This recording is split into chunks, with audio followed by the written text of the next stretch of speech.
This episode is sponsored by the Tiltcast, which can be found at tiltcat.com, also on eduplay.info, which is a weekly podcast about video games, right along with some reviews that can be found over on their website.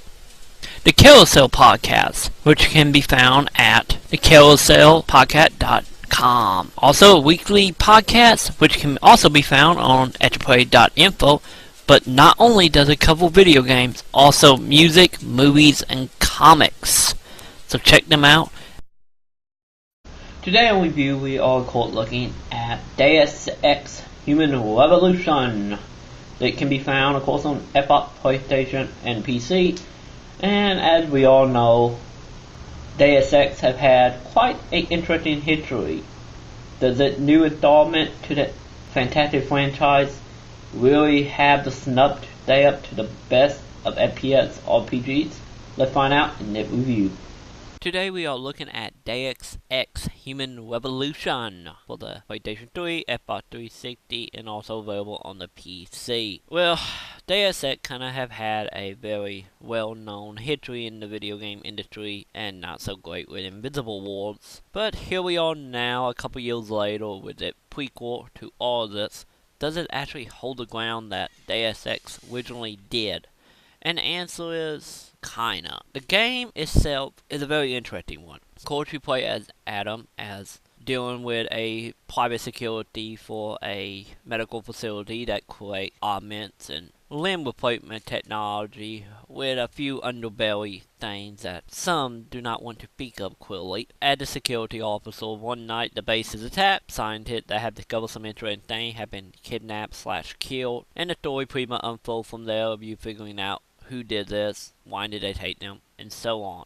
It's a very detective type of story with multiple paths and the idea of trying to figure out who is right, who is wrong, and the ability of choice, which in this game choice are plenty. For example, would be one of the beginning mission of you go to a helipad to go rescue some hostages. If you hang around the bait too long, the hostages will die and more soldiers will show up. And in fact, you get there, less soldier and chances of having the hostages survive. This game is not for the weak at heart and not for the ones that actually want to look around freely.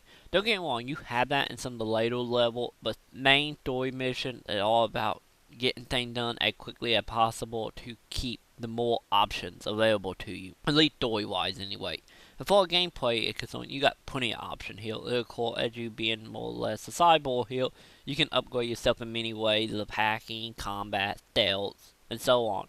With stealth being a highly thing you need to resource. Because you can go through the game gun blazing, you just need to be tactical about it. Because in open crowds of people, you more or less dead in a heartbeat. If you're going combat heavy, make sure you stick to cover, which the game could have 3-dimensional cover here, which will, in actual combat scenarios, you be an FPS shooter, but once you're in cover, it switch over to a third person with really on-site aiming, elite for your enemy. For you, the aiming is a little iffy depending on gun and recoil, which can easily be fixed by doing augment to yourself. But outside the combat and the stealthness of it, is the levels are huge for the main mission. You have many ways to accomplish it, any effort mainly going through L ducts, sewers, and so on. It's just the way you can go about the mission is fantastic and have great replayability for it. As far as the side missions are concerned, not so much. It's usually point A to point B done and over with. Nothing too fantastic here, outside of a couple, handful of side missions.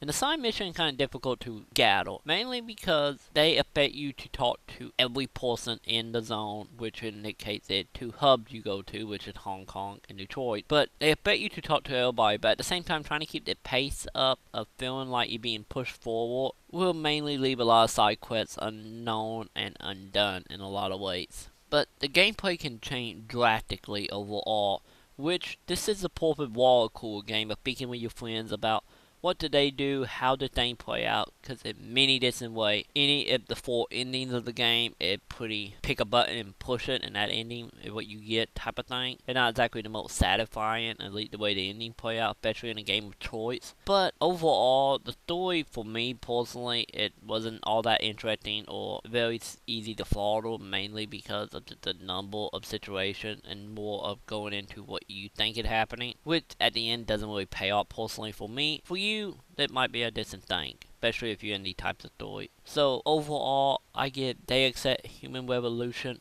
a 3 out of 5. I know you've gone through a lot of physical changes of late, but you didn't become a woman.